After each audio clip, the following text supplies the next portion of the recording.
السلام ورحمۃ اللہ وبرکاتہ۔ شیخ کیا ہم آپ سے ایک اسلامی سوال کر سکتے ہیں؟ جی جی بالکل۔ آپ کا اسم شریف ہے؟ جی عبداللہ صدیقی ہے۔ ماشاء اللہ۔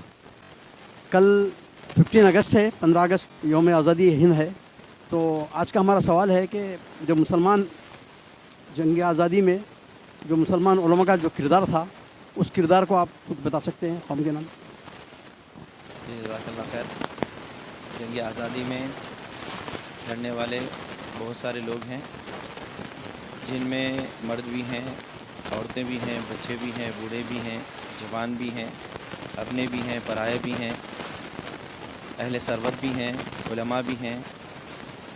لیکن علماء کا ایک اہم رول رہا ہے، ایک اہم کردار رہا ہے جنگ آزادی کے خاطر۔ انہوں نے اپنے جانوں، مالوں، کاروبار، گھر بار، ہر طرح کی قربانیاں انہوں نے پیش کی اور دیگر لوگوں نے بھی پیش کیا، لیکن خصوصیت کے ساتھ شاہ ولی اللہ محدث دہلوی رحمۃ اللہ علیہ جب 4 سال کے تھے تو اورنگزیب کا انتقال ہوا، اور جب 7 سال میں انہوں نے قرآن مجید کے حفظ کیا، اور اس کے بعد ابو طاہر مکی مکے گئے اور وہاں سے قرآن مجید اور دین سیکھ کر جب آئے تو دیکھا کہ ہندوستان کے 4 صوبوں پر، بڑے صوبوں پر انگریزوں کا قبضہ تھا، تو انہوں نے انگریزوں کے خلاف اعلان جنگ کیا، علم جہاد کو بلند کیا اور لوگوں کو ابھارا اس چیز پر، اور حتیٰ کہ انہوں نے قرآن مجید کا ترجمہ فارسی زبان میں کیا۔ اس وقت فارسی زبان ہندوستان کی سرکاری زبان تھی، اور بھی لوگوں کو بتلایا، اور اس طریقے سے انہوں نے جو سب سے پہلے جنگ آزادی کے لیے چنگاری جو انہوں نے اٹھائی، تو وہ اس سے آگ جلی، مشل جلی، اور پھر جنگ آزادی ہوئی، اور پھر 1857 اور سارے چیزوں کے اندر جو ہے نا مسلمانوں نے اور علماء نے بہت سارا حصہ لیا، اور اس کے بعد جو ہے نا سید احمد شہید اور شاہ اسماعیل شہید رحمۃ اللہ علیہ انہوں نے بھی بہت بڑا حصہ لیا تھا تحریک شہیدین وہابی مومنٹ کے حساب سے، کہ ایک طرف انہوں نے ہندوستان میں شرک و بدعات کا خلاقہ کیا، جہاد باللسان، جہاد بالسیف بھی کیا انگریزوں کے خلاف، اور انہوں نے بھی جب انگریزوں کو 3 چیزوں سے ڈر ہوا کرتا تھا، انگریزوں کو 3 چیزوں سے ڈر تھا ہندوستان میں، جن میں سے ایک شاہ اسماعیل شہید رحمۃ اللہ علیہ کی کتاب تقویۃ الایمان، اور دوسری شاہ سید احمد شہید رحمۃ اللہ علیہ کی ملفوظات، اور تیسری شرح وقایہ۔ یہ 3 کتابیں ایسی تھیں جس سے انگریز بہت ڈرا کرتے تھے، بہت خوف زدہ ہوا کرتے تھے۔ اب دیکھیے غور کا مقام ہے، تقویۃ الایمان کوئی یہ توپ یا بم یا ایٹم بم نہیں ہے، لیکن انہیں انگریزوں کو ڈر ہوا کرتا تھا کہ انہوں نے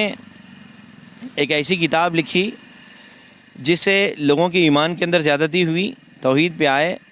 اور اس کے سبب انگریزوں سے بھی مقابلہ کیا اور ان سے جنگیں کی، اور ان سے انگریزوں سے لوہا لیا، اور نتیجہ یہ ہوا کہ دھیرے دھیرے دھیرے دھیرے دھیرے اس طریقے سے ٹیپو سلطان شہید، اور پھر اسی طریقے سے بہادر شاہ ظفر، اور پھر اسی طریقے سے اور بھی بہت سارے، جعفر تھانیسری رحمۃ اللہ علیہ، اور یحییٰ علی، ولایت علی، بہت سارے علماء نے اس کے اندر حصہ لیا، اور ڈاکٹر تارا چند مشہور مورخ ہے، وہ کہتے ہیں کہ صرف 1857 میں 5 لاکھ علماء کو جو ہے نا صلیب ٹنگا دیا گیا آزادی کی خاطر۔ تو ہندوستان کی آزادی میں جو اہم رول اور اہم کردار جو ادا کیا ہے علماء نے ادا کیا ہے، عوام کو ابھارا اور نوجوانوں کو ابھارا اور اہل ثروت لوگوں کو ابھارا،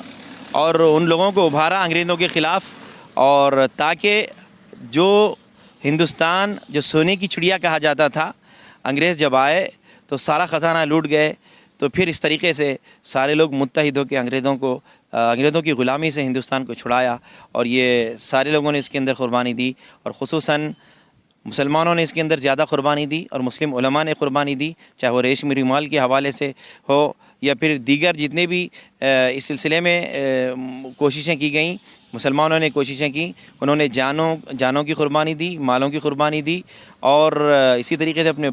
کئی بچوں کو یتیم کروایا، کئی مائیں اور بہنوں نے اپنی عزتوں کے گوہر کھو دیے، اور اسی طریقے سے دکانوں اور مکانوں کو لوٹ لیا گیا۔ ہر طرح کی مولانا جعفر تھانیسری رحمۃ اللہ علیہ کو انگریز پکڑتے ہیں،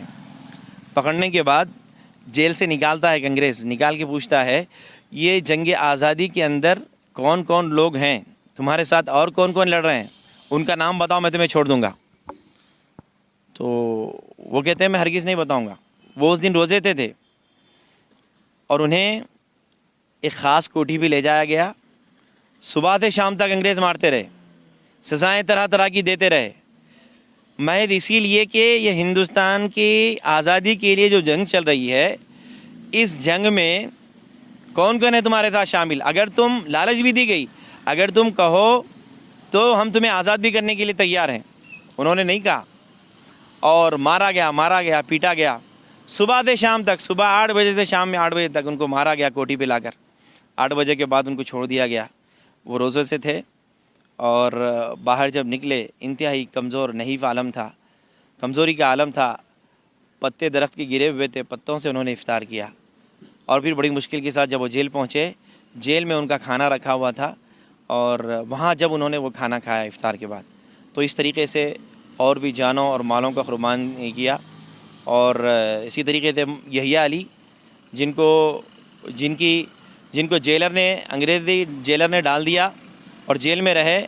موت کی سزا دی، موت کی سزا سننے کے بعد وہ ہنسنے لگے۔ آزادی کے لیے، ہندوستان کی آزادی کے لیے جیل میں ڈال دیا گیا،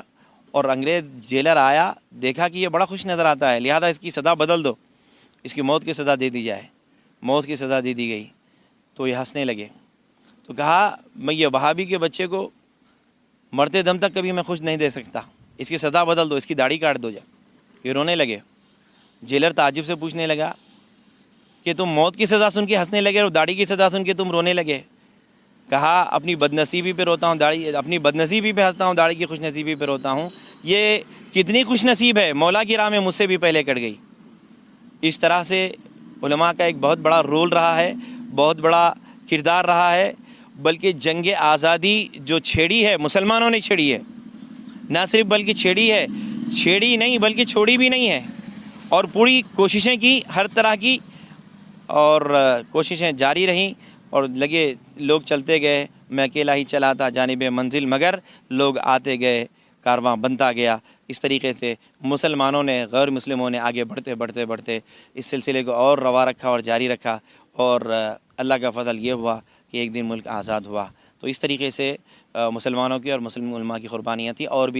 اور بھی بے شمار ہے جس کو احاطہ نہیں کیا جا سکتا۔ اللہ تبارک و تعالی ہندوستان اور ہندوستان کی واسیوں کی حفاظت فرمائے۔